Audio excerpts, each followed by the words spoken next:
मोहन मिश्रा है। पेशे से मैं एक फिल्म मेकर हूँ और साथ साथ में विजुअल इफेक्ट सुपरवाइजर हूँ। और शंभू महाराज जी मेरे दादाजी रहे हैं और बिरजू महाराज जी मेरे ताऊजी रहे हैं। मैं उनका नाम लेने से भी कतरा जाता इसलिए हकला गया। लेकिन मैंने जो फील्ड चुनी है वो हमारे लेगेसी से अलग है, तो बहुत हिम्मत करके चुनी और उनका आशीर्वाद है। आज मेरी माता जी भी यहाँ बैठी हैं, मेरे पिताजी भी अभी शहर में नहीं है लेकिन उनका आशीर्वाद है और उनके जरिए सर की मदद से, उनके आशीर्वाद से, इनके सपोर्ट से हमने ये सब करने की कोशिश करी है। And this is how I am here. किस तरह का गाना है सर, ये किस तरह का मूड है, क्या कहना चाहिए? ये देखिए, ये सबसे पहले तो ये भजन है, ये भक्ति है, ये ईश्वर के प्रति अपना समर्पण है। और बहुत अच्छा संगीत जब मैंने ये सुना, जब मुझे रुपेश सर ने सुनाया कि माँ शारदा और ऐसी बंसी बजा दो कन्हैया जो अपना भजन है, वो जब मैंने सुना तो मुझे बहुत ही क्रिएटिव आइडियाज आने लग गए थे। तो मैं सर से जानना चाह रहा था कि पहले उनका क्या विजन है इस गाने को लेकर, कैसे हम इसको दिखाना चाह रहे हैं, ऑडियंस को किस तरह से हम पोर्ट्रे करेंगे। और जब मैंने उनका विजन जाना और जब मैंने उस पर वर्कआउट किया तो हम दोनों एक बहुत ही अच्छे क्रिएटिव आइडिया पे आए। तो अब ये गाना सिर्फ गाना नहीं है, it's larger than life, it's a feeling, it's a devotion.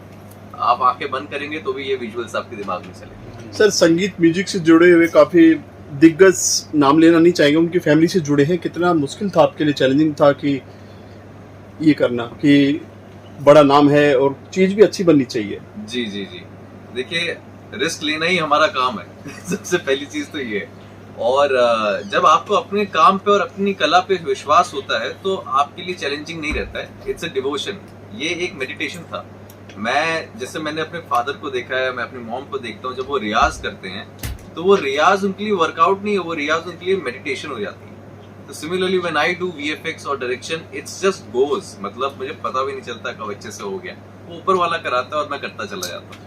लोग जितने भी गाने होते हैं भक्ति के हो या वो एक रियल लोकेशन पे शूट किए जाते हैं, तो आपने वीएफएक्स के जरिए ही क्यों किया इसको? रियल भी कर सकते थे लोकेशन? ये अच्छा सवाल है आपका। हमने कोशिश बहुत करी।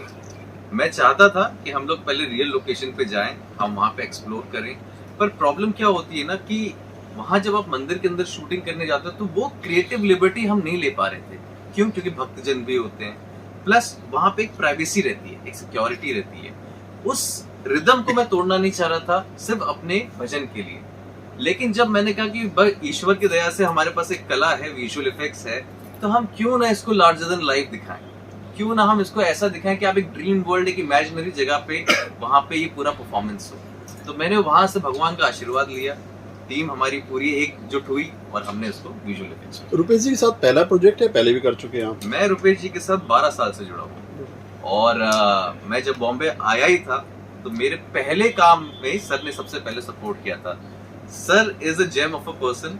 फर्स्ट ऑफ ऑल ये, मैं उनके ऑफिस गया था मिलने के लिए किसी और काम से लेकिन उन्होंने कहा कि तुम मेरे लिए म्यूजिक वीडियो करो और मुझे पहला मौका दिया जी म्यूजिक के साथ काम करने का। एंड वहां से मेरी जर्नी चालू हुई। फिर सर ने अपनी फिल्म में काम दिया और ना जाने अभी कितने काम मैंने सर के साथ किए हैं। एंड एक खास बात मैं रुपेश सर के बारे में बताना चाहूंगा।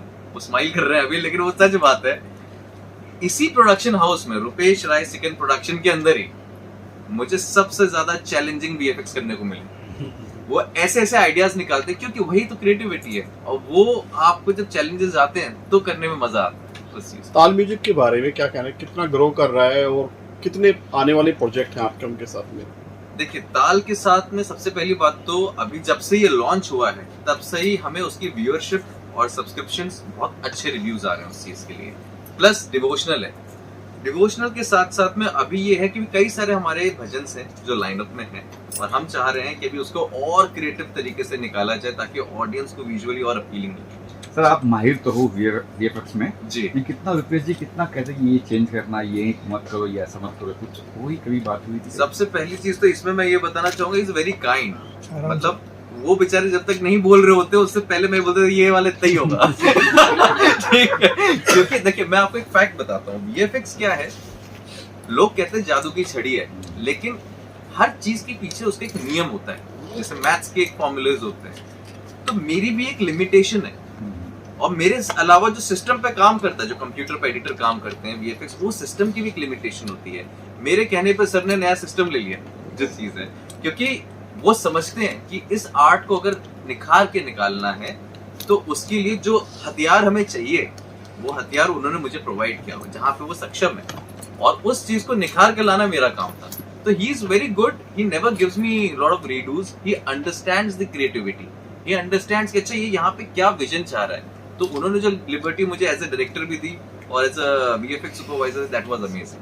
हिमांशु, Next ये आपका डेब्यू है और हर्ष डायरेक्टर हैं इस फिल्म के, तो आपको कैसा लगा इनके साथ काम करके? मुझे काम करके बहुत अच्छा लगा। Like to be very honest, मुझे वीएफएक्स के बारे में ज़्यादा आइडिया नहीं है, ये मेरा फर्स्ट टाइम है मैंने ऐसे वर्क किया। मुझे नहीं लगता जयपुर में अभी भी क्रोमा एंड ऑल है, मैंने यहाँ आके देखा है। तो इन्होंने मुझे बहुत गाइड किया वहाँ पे कि वीएफएक्स में ऐसे होता है, यहाँ पे ऐसे करो, वहाँ पे ऐसे करो। तो यार अच्छा लगा इनके साथ काम। Thank you. Thank you. Thank you. जी जी, हाय रुपेश जी, आइए ना, रुपेश जी आपके साथ में। हाँ अभी कैसा हाँ